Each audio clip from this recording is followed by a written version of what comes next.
अब ऐसे नालायक हैं। चलो स्टार्ट करते देखो साइलेंट प्लीज।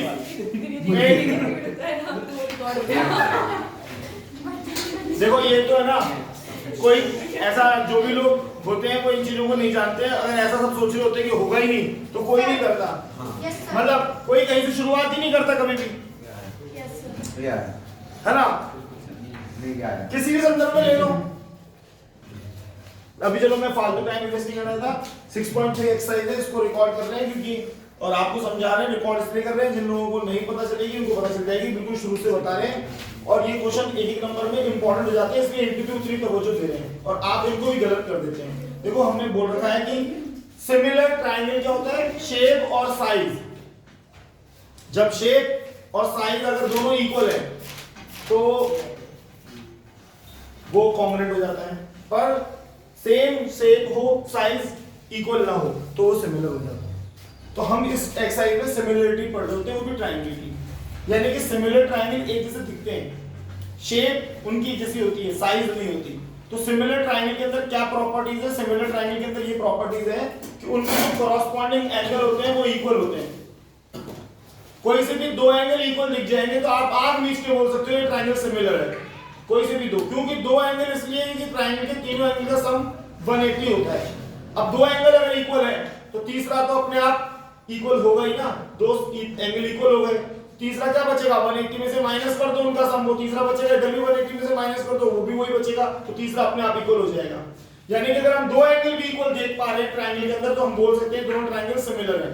अब अगर ट्रायंगल सिमिलर हो जाते हैं तो उसके बाद की कहानी क्या है? उसके बाद की कहानी ये है कि उनकी जो कॉरस्पॉन्डिंग साइड्स हैं उनका रेशियो इक्वल हो जाता है। यानी कि ट्रायंगल सिमिलर होने के कारण दो चीजें आपको समझ में आनी चाहिए, कॉरस्पॉन्डिंग एंगल आपस में इक्वल और या कॉरस्पॉन्डिंग साइड्स का रेशियो आपस में इक्वल।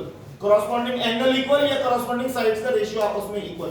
अगर आप ट्रायंगल सिमिलर कर देते हैं तो रेशियो साइड्स का इक्वल हो जाता है, अगर रेशियो साइड्स का इक्वल है तो कॉरस्पॉन्डिंग एंगल आपस में इक्वल आते हैं। अब कॉरस्पॉन्डिंग एंगल का मतलब क्या है, कॉरस्पॉन्डिंग साइड्स का मतलब क्या है वो भी समझा देता हूं।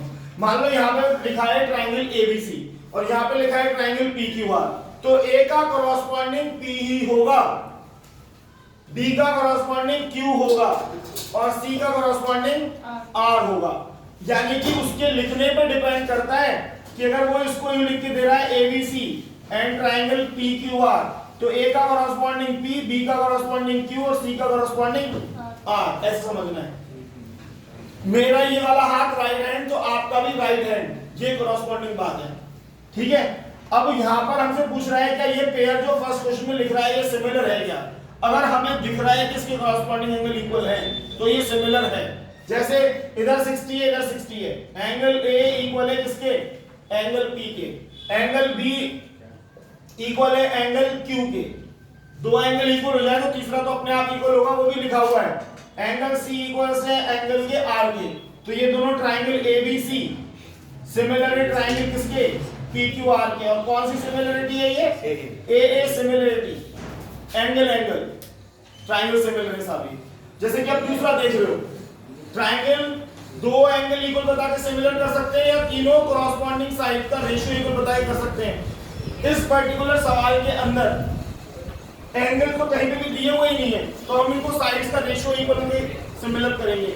हमको इसमें चेक करना है कि सिमिलर है कि नहीं। हमें साइड्स गिवन है, हम देखते हैं रेशियो इक्वल आ रहा है कि नहीं आ रहा। इधर 2 है और इधर कितना है? 6। इनका अगर रेशियो बनाऊं तो क्या आएगा? 1/3। अच्छा इधर 2 है, इधर 4, इनका रेशियो बनाऊं तो 1/2। इधर 3, इधर 6, इनका रेशियो बनाओ 1/2। इधर 2.5, इधर 5, इनका रेशियो बनाओ 1/2। तो अब देखो AB अपॉन QR, समझ रहे हो? अब AC अपॉन PR और फिर BC अपॉन PQ आएगा ना, AC अपॉन PQ, ये 3 है, ये PQ और BC अपॉन PR। इन सबका रेशियो कितना आ रहा है? 1/2, 1/2, 1/2। 2/4 1/2 होता है, 3/6 1/2 होता है, 2.5/5 भी 1/2 होता है। अब इसका नाम कैसे होगा? ये ट्रायंगल सिमिलर हो जाएगा। इसको हम अगर ए सी बी, इधर कौन सा बोलेंगे? Q P R. क्या बोला था मैंने इधर? Triangle A C B. और इधर क्या बोला था मैंने? Triangle Q P R. कहने का मतलब ये है कि ए बी के कॉरस्पॉन्डिंग साइड क्यू आर है। तो अगर मैंने यहाँ पे ए बी लिख दिया तो फिर मैं यहाँ पे क्यू आर लिखूंगा। अभी मैंने यहाँ पर ए सी लिख दिया 3, तो इधर मैंने क्यू पी कॉरस्पॉन्डिंग साइड है। आपको अगर जानकारी है तो आप सही नाम लिखोगे। वापस सुना समझाता हूँ। ए बी इधर सी लिखता तो फिर इधर क्या लिखता? जैसे कि वो भैया कह रहा था ना, उसको समझाता। ए बी सी, तो ए बी की कॉरस्पॉन्डिंग कौन है? Q R. तो फिर इधर क्यू आर आता, ऑब्वियस बात है, फिर पी बचेगा। देखो ए बी की कॉरस्पॉन्डिंग क्यू आर, फिर है आ गई आपकी बी सी की कॉरस्पॉन्डिंग पी आर, फिर ए सी कॉरस्पॉन्डिंग पी क्यू। तो ऐसे बनेगा क्यू आर पी, इधर बनेगा ए बी सी। ठीक है, इनकी तीनों साइड का रेशियो इक्वल है, इसलिए दोनों ट्रायंगल क्या है? सिमिलर। और ये सिमिलरिटी क्या होगी? S S S similarity. Side side sides का रेशियो इक्वल है, इसलिए ट्रायंगल क्या है? सिमिलर है। देखो बातें सारी छोटी सी होती हैं, कोई बड़ी बड़ी बातें नहीं होती हैं। मैंने क्या बोला? पूरा बोर्ड पेपर उठा के देख लो, शुरू से लेकर आखिरी क्वेश्चन तक सारे सवाल बेसिक बात है। एक पेपर सॉल्व करा रहा था मैं अभी 2022 वाला, लास्ट ईयर वाला, वहां पर स्कूल में। तो मैंने ये देखा प्रत्येक क्वेश्चन के अंदर हर सवाल बेसिक बात में पूछा हुआ है। यानी कि 2 पॉइंट देके डिस्टेंस निकालो, बेसिक बात है, डिस्टेंस फॉर्मूला। हर सवाल बेसिक बातें पूछा हुआ है। इस क्वेश्चन की बात करते हैं, बेसिक बात तो पूछे हुए थे कि साहब ए इतनी है, बी इतनी है, रो इतनी है, बताओ ये निकाल के। तो अभी 6.1 की थ्योरम लगा करके निकाल सकते हैं। मतलब बेसिक बातें दिमाग में रहेगी तो कैसे होगा? ये बेसिक बात है। इस वाले सम को देखना है, क्या इसमें रेशियो सेम आ रहा है? इधर 2 है, इधर 5 है, दोनों बार 5 कैसे लिख दिया? एक बार 4 एक बार 5 और एक बार 6 है। अब देखो इधर 3 और 6 का 1/2 बन जाएगा, 2 और 4 का 1/2 बन जाएगा, इनका नहीं बनेगा।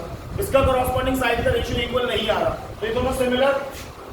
Triangle L M P not similar to, उसमें नॉट वॉट नहीं, केवल इतना ही लिख दो कि नहीं है ये, क्योंकि इनकी जो साइड्स का रेशियो है वो इक्वल नहीं आ रहा। तीनों साइड्स का, तीनों साइड्स का रेशियो इक्वल हो, या फिर 2.7 है और 5 के साथ इसका रेशियो बनाऊंगा 1/2 नहीं बनेगा।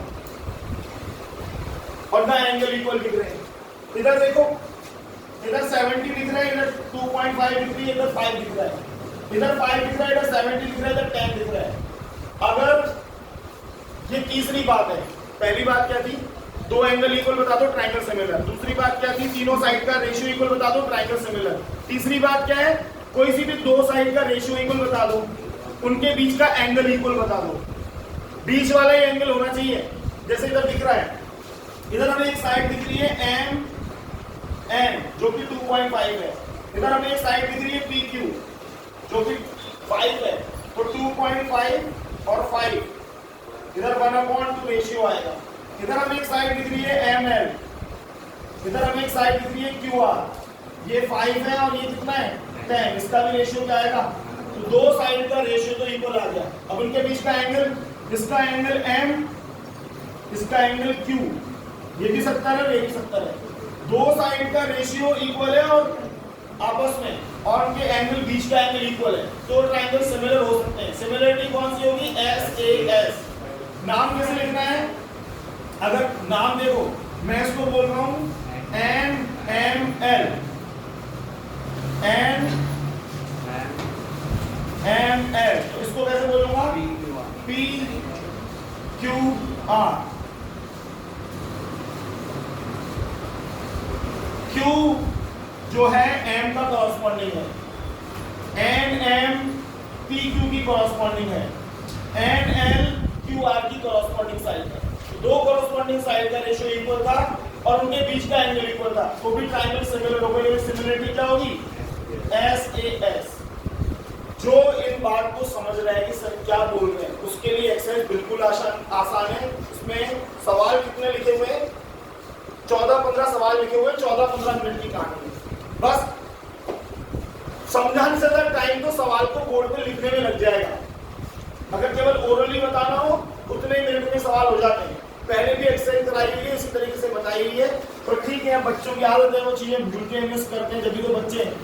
इधर देखो सेम ये समय और अंतर भी है। इधर देखना जरा, इधर ए बी है 2.5, इधर डी एफ दिख रही है 5, इन दोनों का रेशियो क्या बनेगा 1/2। इधर बी सी दिख रही है 3, इधर दिख रही है ई एफ 3 और इधर 6, इनका रेशियो बनेगा 1/2। तो दो साइड का रेशियो इक्वल आ रहा है। अब क्या होना चाहिए, इनके बीच का एंगल भी इक्वल होना चाहिए। इधर इन दोनों साइड के बीच में ये एंगल है और वो हमें पता ही नहीं कितना है। इन दोनों साइड के बीच में एंगल है 80। अब इसमें बड़ा कंफ्यूजन किया है तुमने, इधर 80 लिखा है, इसमें इधर 80 लिखा है, तो बच्चा बोल देगा सिमिलर है, जबकि ये सिमिलर नहीं है। सर ये कह रहा है दो साइड का रेशियो इक्वल बन रहा है ना, बने, पर उनके बीच का एंगल इक्वल होना चाहिए। यानी कि इधर 80 है ना, तो इधर भी यहाँ 80 होना चाहिए था।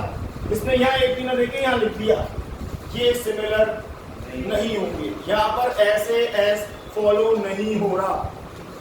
यहाँ 80 है तो यहाँ होना चाहिए था 80। दो साइड का रेशियो तो हमने मान लिया कि हाँ ठीक है, इसका इसका इसका और इसका, और इधर 80, ऊपर 80 नहीं चलेगा, इधर चलेगा 80। तो ये सिमिलर नहीं है, नॉट लिख देना।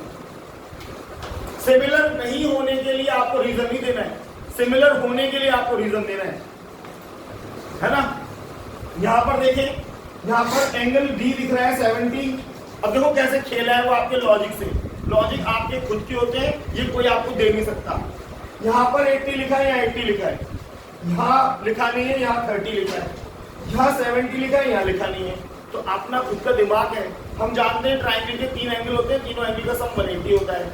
ये 80 और ये 70 है, दोनों को ऐड किया 150 हो गया। तो बचा कुछ एंगल 30 ही आएगा, चाहे लिख चाहे मत लिख। और इधर ये 80 है, ये 30 है, 80 और 30 ये हो गया 110। इन दोनों को ऐड कर लिया 110 और 180 में से माइनस कर दिया तो 70 बचेगा। तो ये तीसरा एंगल बचा कुछ आएगा 70।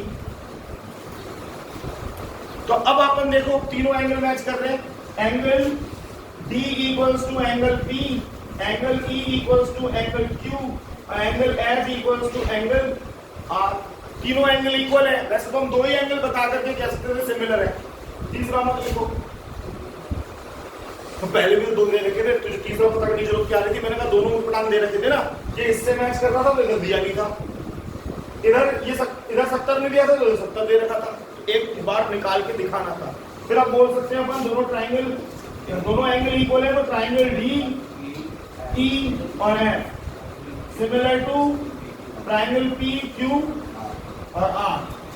डी का करस्पॉन्डिंग पी, ई का करस्पॉन्डिंग क्यू और एफ का करस्पॉन्डिंग आर। ये आपका 6.3 का फर्स्ट क्वेश्चन है, जिसमें दो ट्राइंगल के पेयर बना करके आपको पूछा जा रहा है कि क्या ये पेयर सिमिलर है या नहीं, और अगर है तो उनका रीजन दे करके आप बता दो। तो ऐसे क्वेश्चन आपसे छोटे मार्क्स में पूछे जा सकते हैं 6.3 एक्सरसाइज से, तो वो बताने की मैं कोशिश कर रहा था। आशा करता हूँ ये आपको समझ में भी आया हो। एक बार देखना चाहते हैं देख लो, मिटा के आगे की कार्रवाई करेंगे, मजे आ जाएंगे ना। इधर देखो, एक्चुअली अभी उससे के कारण से अपन ये वीडियो लंबा नहीं करना चाहते हैं, है ना, उसके लिए हम अलग से बनाएंगे। अब यहाँ पर ये क्वेश्चन है, अभी 3 ही लिखे मैंने, सेकंड थर्ड फोर्थ। देखो हो सकता है कि बहुत लोगों के लिए बिल्कुल भी महत्वपूर्ण ना हो सकता है कईयों के लिए क्या किसी एक के लिए भी ये जानकारी जरूरी हो, उसकी रह रही हो, तो उसके काम आ जाए। अगर एक जने के लिए भी काम आ जाता है और वो अगर हमारे को 100 में 100 नंबर लेके आ रहा होता है तो वहां पे टाइम वसूल हो गया। यहाँ पर अब ये क्वेश्चन है, ये हमने 6.2 में भी किया। यहाँ पे गिवन है कि एबीसीडी ट्रिपेजियम है, एबीसीडी ट्रिपेजियम है तो AB parallel to CD given है, ये बात है। यानी कि ये बात प्रूव हो जाती है कि जब अगर अपन को ट्रिपेजियम प्रूव करना था तो आप कैसे भी ये बात प्रूव कर देते हैं कि दोनों लाइनें पैरेलल हैं, तो ये बात प्रूव हो गई कि ट्रिपेजियम है। यानी कि 6.2 की बात बोल रहा हूँ। अभी एक्सरसाइज चल रही है 6.3 और ये क्वेश्चन 6.3 में भी है। यहाँ पर अपन को AO upon OC, OB upon OD ला के दिखाना है और गिवन है कि ये ABCD ट्रिपेजियम है, इसके डायगोनल O पे बाइसेक्ट कर रहे हैं। अब इसको हम कैसे प्रूव कर सकते हैं, किसमें? बाय सिमिलरिटी 6.3 के अकॉर्डिंग। देखो इधर सॉल्यूशन में गए, हमने लिखा है AOB ट्राइंगल और DOC triangle. In triangle AOB and triangle DOC। इन दो ट्राइंगल में हम दो एंगल इक्वल बताएंगे, दो एंगल अपने विवेक से।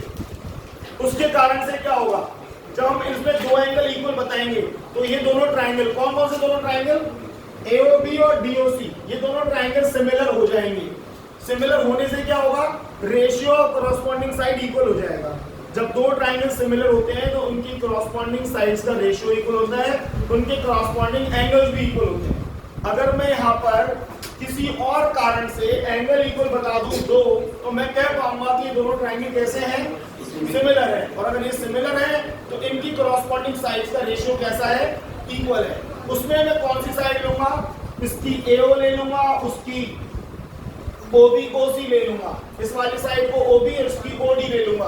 AB की कॉरस्पॉन्डिंग क्या होगी, CD हो जाएगी, ठीक है। तो रेशियो बन जाएगा। देखते हैं कैसे, आपको कौन से दो एंगल इक्वल दिखाई दे रहे हैं, देखो ये दोनों साइड्स कैसी हैं, पैरेलल है। अभी 9th क्लास में सिखाया जाता है अगर पैरेलल लाइन को कोई ट्रांसवर्सल काटनी है, ये एंगल और ये एंगल Z वाली शेप का, ये दोनों एंगल इक्वल है, ऑल्टरनेट इंटीरियर एंगल कहते हैं। यहाँ पे तो हमें साफ साफ ये भी दिख रहा है कि वर्टिकल अपोजिट भी इक्वल है, और हमें ये भी दिख रहा है कि जब ये ऑल्टरनेट है तो ये भी ऑल्टरनेट इंटीरियर एंगल ही होगा। तो हम इन दोनों एंगल को बड़ी आसानी से लिख सकते हैं, angle OAB equals to angle OCD। Alternate interior angle reason दे देते हैं, angle OBA equals to angle ODC। अब कहानी क्या बनेगी, triangle AOB similar to triangle DOC, reason is AA similarity, क्योंकि आपने दो एंगल इक्वल बताए, ऑल्टरनेट इंटीरियर एंगल थे, वो दोनों ट्राइंगल सिमिलर हो गए।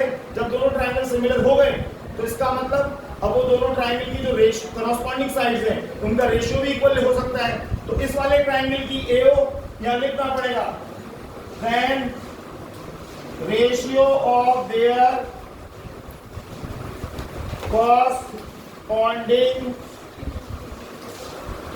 sides are equal। और इसमें मैं इसको AO ले रहा हूं और इधर से ले रहा हूं OC, इधर OB ले रहा हूं, इधर ले रहा हूं OD। तीन साइड होती है, इधर AB ले रहा हूं, इधर ले रहा हूं CD।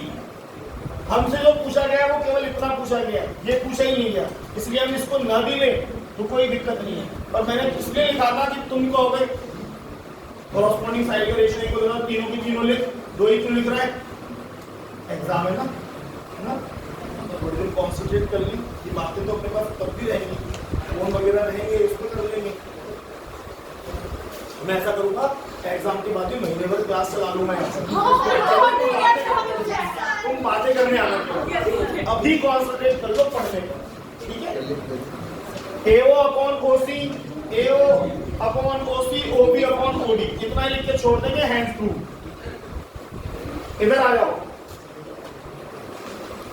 इस वाले सम को देखा, डायग्राम क्वेश्चन में बना हुआ है, इसमें क्या लिखा हुआ है, QR अपॉन QS। पहले तो देखो कौन से ट्राइंगल सिमिलर करने हैं, PQS, TQS ये छोटा वाला, दूसरा TQR बड़ा वाला, दिख रहा है, छोटा ट्राइंगल ये वाला, बड़ा वो वाला, इन दोनों को सिमिलर करना है।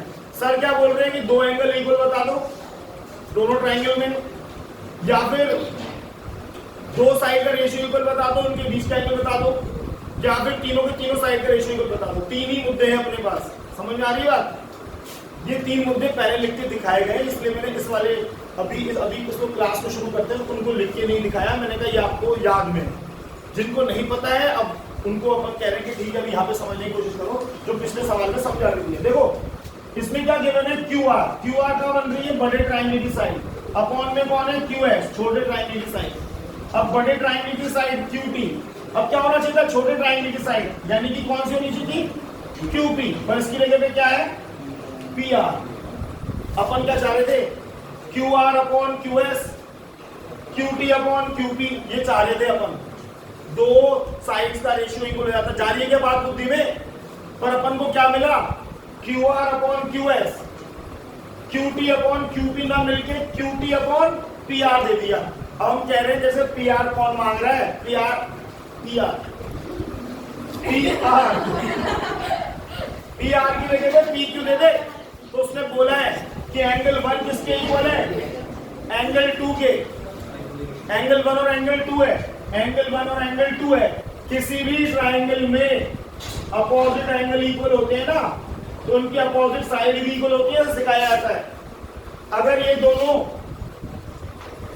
दोनों एंगल इक्वल हैं तो पी क्यू और पी आर भी क्या है, इक्वल है। तो हम पी आर की जगह किसको लिख देंगे, पी क्यू को।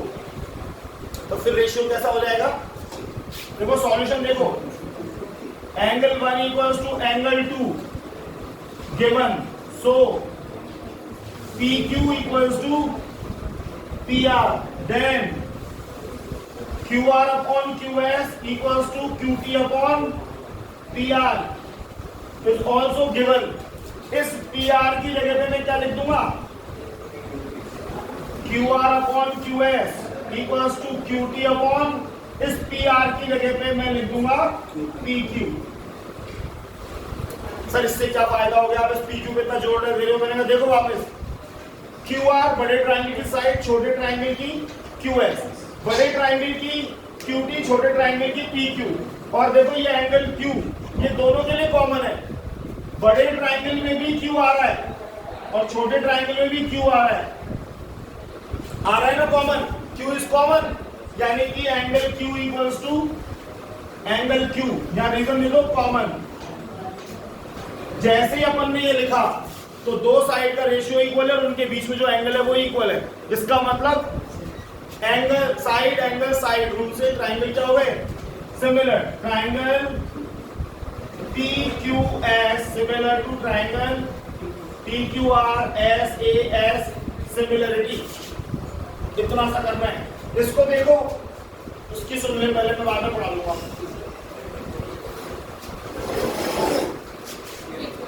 सुन ली, इधर देखो, यहां पर क्या गिवन है, ये दोनों लाइन गिवन है पैरेलल। कौन कौन सी, ये दोनों, इनको कुछ नेम कर रखा है कि नहीं, इनको कोई नाम नहीं दे रखा भाई। कितना लिखा है इसके अंदर, triangle ODC similar to triangle OBA। वो हमसे बोल रहा है कि ODC ये वाला ट्राइंगल OBA ये वाले ट्राइंगल की क्या है, सिमिलर है। अब हमको पता है अगर ट्राइंगल सिमिलर है तो इनके कॉरस्पॉन्डिंग एंगल इक्वल, यानी कि इसका कॉरस्पॉन्डिंग ये, इसका कॉरस्पॉन्डिंग ये, इसका कॉरस्पॉन्डिंग ये, सब इक्वल। हमको तीन एंगल फाइंड करने को बोला है, DOC, DCO, OBA। अब मार्क कर लेते हैं अपन, DOC का है DOC ये वाला एंगल, DCO का है DCO ये वाला एंगल, OAB ये वाला एंगल। हमें केवल ये पता है 70 है। अब थोड़ी सी बुद्धि लगा लेते हैं अपन, यहाँ 125 है तो यहाँ कितना होगा, एक सीधी लाइन पर जो एंगल बनते हैं लीनियर पेयर होता है वो, उनका सम 180 होता है। यहाँ अगर 125 है तो यहाँ कितना बनेगा, 180 में से 125 माइनस कर लो, कितना आएगा, तो यहाँ आएगा 55। जब यहाँ 55 है तो यहाँ भी कितना आएगा, यहाँ 70 है तो कॉरस्पॉन्डिंग एंगल इक्वल है, इसका कॉरस्पॉन्डिंग ये होगा। बच्चा कहता है सर इसका कॉरस्पॉन्डिंग ये क्यों, हमें तो इसका कॉरस्पॉन्डिंग ये लगता है। मैंने कहा तुम्हें तो बहुत कुछ लगता है, पर ऐसा कभी हुआ नहीं ना। मैंने कहा इसको अगर तुम्हें चेक करना है तो एक कागज पे इसको बना लेना, ऐसे बना लेना यूं करके दो ट्राइंगल, और कागज से बनाने के इसको काट लेना यूं करके, इस ट्राइंगल को मार्क जरूर कर देना, इधर O, इधर A, इधर B, इधर C, इधर D। अब इनको काट करके अलग निकाल करके एक को दूसरे के ऊपर रख के देखना, तो A जाके जमेगा C के ऊपर, B जाके जमेगा D के ऊपर। नोट गिनते हैं ना कई बार अपन, कई को नोट गिनते गिनते तुम देखा होगा, रुक जाके फिर उस नोट को सीधा करते हुए जमाते हैं। वो उसके कॉरस्पॉन्डिंग एक दिस गिनने चाहिए, समझ में आ रही बात, वही सीन है। तो जब A का कॉरस्पॉन्डिंग कौन होगा, C, और B का कॉरस्पॉन्डिंग कौन होगा, D। तो अगर D पर 70 बन रहा है तो यहाँ भी 70 बनेगा, यहाँ 55 बन रहा है तो यहाँ भी 55 बनेगा। यहाँ 55 क्यों बन रहा है? क्योंकि यहाँ 125 गिवन है।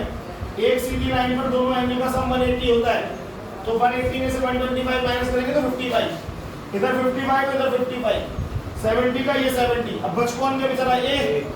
तो ट्रायंगल के 3 एंगल होते हैं, तीनों एंगल का सम होता है 180। दोनों को ऐड करेंगे 70 और 55 को।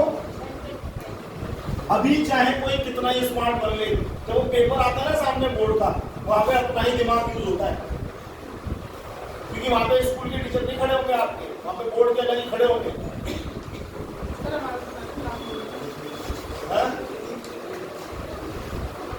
तो परमिशन लेटर मिला है किसी को अभी तक? 5 यहाँ पर, ये 125 इधर देखो, 125 इन दोनों का सम है। 180 में से 125 क्या, तो ये भी कितना आएगा और ये भी कितना होगा? यानी कि हमने सारे पता कर लिए। DOC कितना आ रहा है? DOC 55, DCO कितना आ रहा है? 55, OAB कितना आ रहा है? 55। सारे आंसर 55 में। ऐसे आपको करके आने, पर आप करें चाहे नहीं करें, मैंने आपको ही बताया।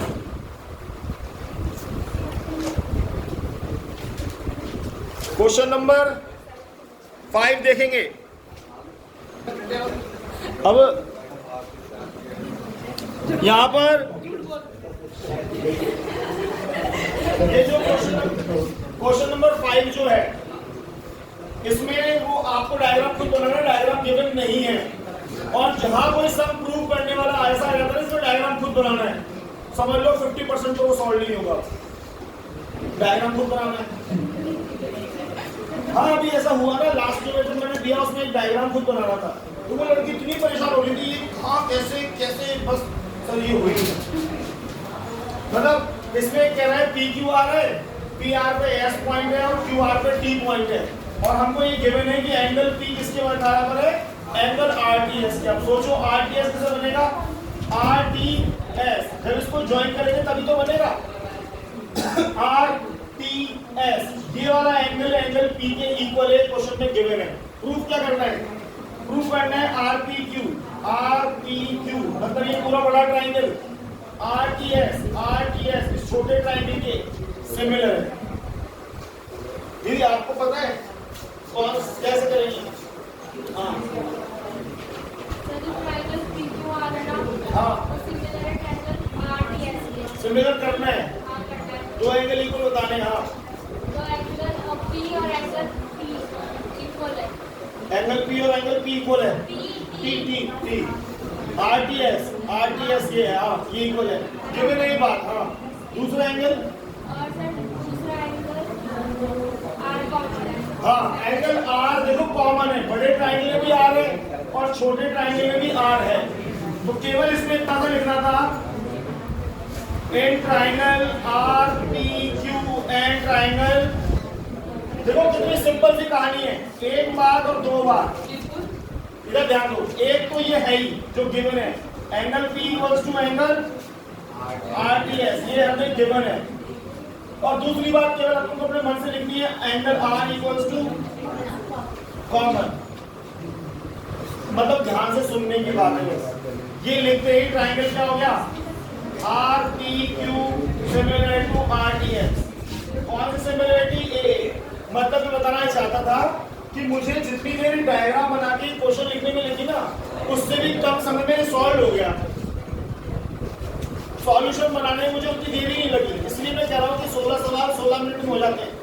और अभी भी मैं एक्सप्लेन कर रहा हूँ तो इसलिए समय लग रहा है।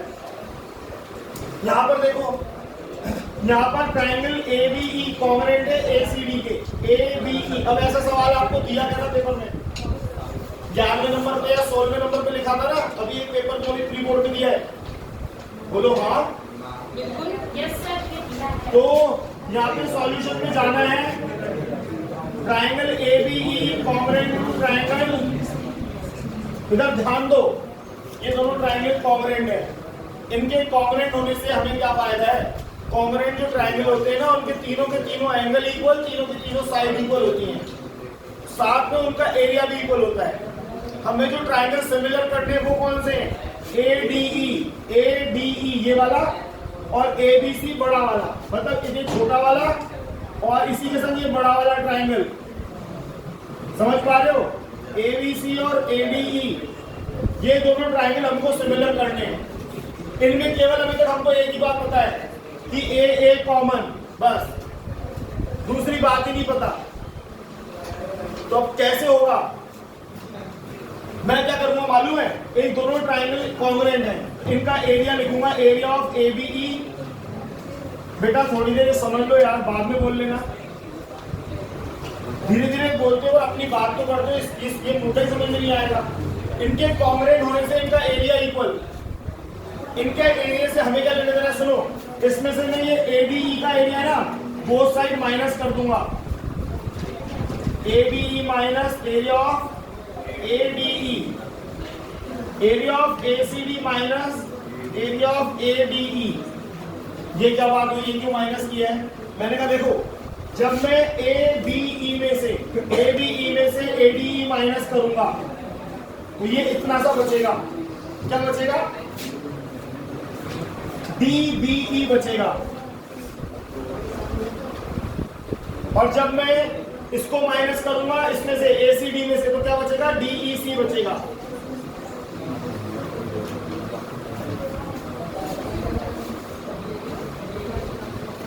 जब ये दोनों ट्राइंगल ऐसे, ये दोनों ट्राइंगल एरियाज में इक्वल होंगे तो हम ये बोलेंगे कि ये एक ही बेस से बन रहे हैं। एक बेस से अगर इक्वल एरियाज के ट्राइंगल बन रहे हैं तो 100% वो दोनों पैरेलल लाइन के बीच में बन रहे हैं। 9th क्लास में थ्योरम थी, same base between same parallel triangles are, areas of triangles are equal. ये थ्योरम प्रूव कराई जाती है 9th क्लास के अंदर, चैप्टर नंबर 9 में, ठीक है?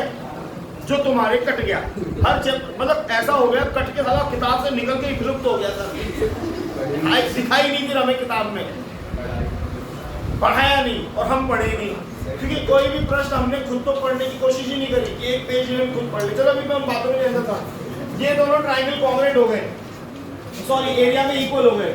ये एरिया में इक्वल हुए तो इसका मतलब बीई पैरेलल टू बीसी।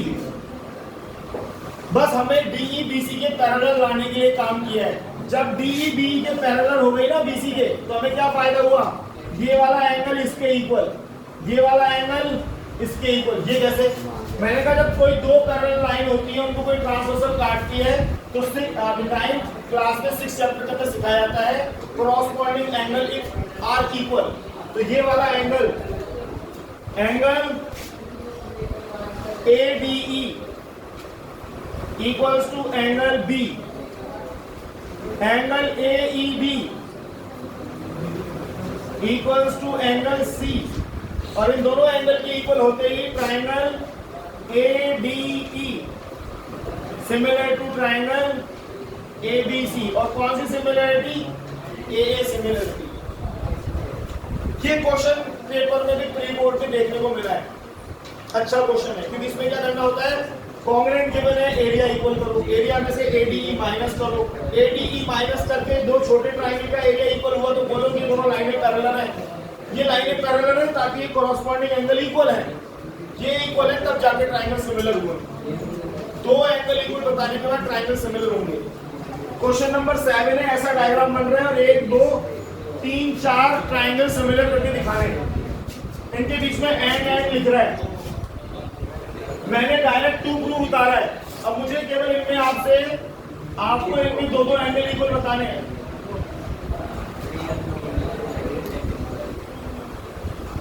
दो एंगल इक्वल बताने हैं।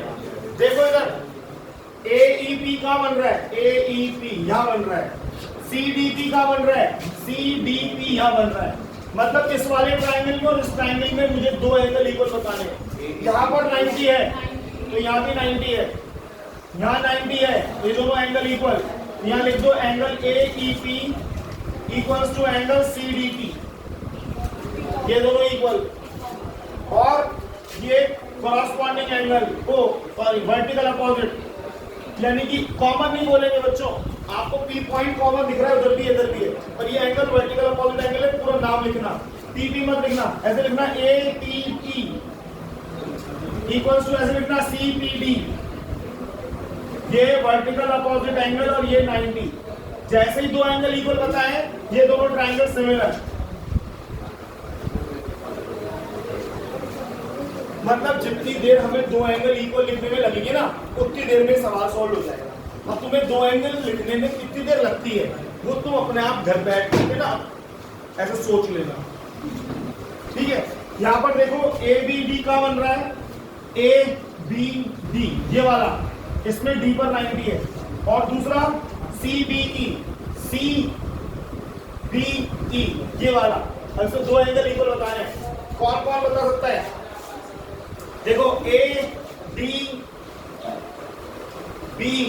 यहाँ पर 90 है तो यहाँ भी 90 है, 90, और यहाँ पर एंगल CEB ये दोनों 90। साथ में लिख दो एंगल B कॉमन, दोनों में काम आ रहा है, इसमें भी B आ रहा है और इसमें भी B आ रहा है, B common. Triangle ABD similar to triangle CBE, A similarity. अब एक सवाल में 4 सवाल ढूंढ देगा और 14 सवाल होंगे, बहुत सारे हो जाएंगे ना। चलो अब इसको देखते हैं। AEP का बन रहा है, AEP ये रहा, और ADB का है ADB। एक तो एंगल यही इक्वल हो गया। यार देखो नोटिस करोगे ना हर बार वो एंगल इक्वल आता है जो नाम लिखता है वो, जो हाँ गलती बता दो क्या है? CID की जगह B आएगा। क्या? CEB, B तो है ये, B तो था वो, B ऐसे लिखता हूँ मैं, D ऐसा। सही, अब मैंने कहा चलो सही कर लेते हैं। इधर देखो AEP इक्वल्स टू ADB। दूसरा एंगल बताओ, दूसरा एंगल बताओ। ये वाला A ना, और इसमें भी A है ये वाला, तो इसको पूरा नाम लिखना, AA मत लिखना, क्योंकि A में तो ये पूरा आ जाएगा, ये वाला पार्ट भी आ जाएगा, हमें केवल लिखना ही चाहिए। तो ऐसे लिखेंगे EAP, और इक्वल्स टू यहाँ लिखेंगे EBD, नहीं ABD। तो बीच में आएगा ना, BAD, ये बीच में आएगा, BAD ये कॉमन और ये 90। ट्राइंगल AEP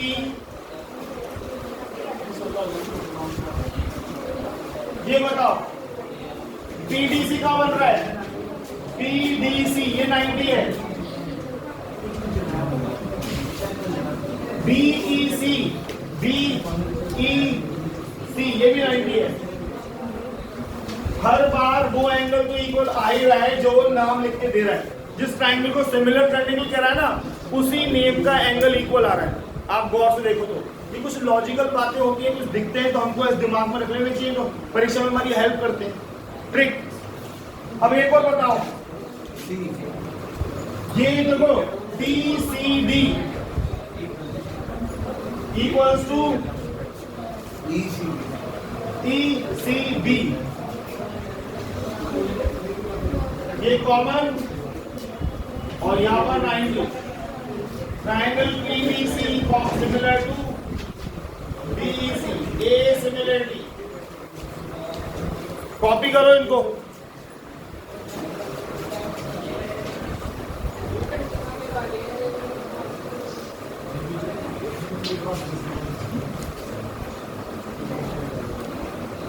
एग्जाम को 1 महीने की लगेगा। हाँ